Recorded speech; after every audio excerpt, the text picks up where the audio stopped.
Sa number 4, balay sing isa ka traffic enforcer sa Bacolod ang ginanod sang baha sa Barangay 14. Natabuan nga nagakatulog pa ang iya apo nga gindala anod sang makusog nga tubig baha.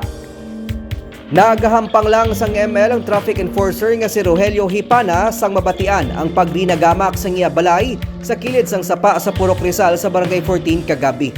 Wala siya magdumdum nga ginanod na gali ang porsyon sang iya balay nga iya ginhimo nga baligyaan. Na murag-muragan pang bilog nga pamilya sang madala sa naanod nga tiyangge ang iya 19 anyos nga apo nga criminology student. Suno kay Hipana, nakaluwas ang iya apo nga nakalangoy pakadto sa kilid sang sapa.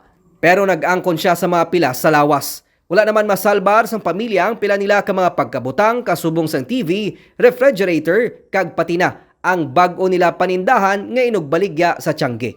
Mga tilgo nga daan, kat iniilo ko pagpanao ko mo. Oo. Ginuwat mo Kinalang mo ko ko. nga mag-kuhan, kaya siyempre, apo ko na nga kuhan, para may agaw lang ba? Kung bisan sir nga na igo na kamo sang ba, nag-duty kaya Japo, no? Oo. Sa serbisyo na. Oo, natural, kaya siyempre daw kaya pa man. Serbisyo lang tanay.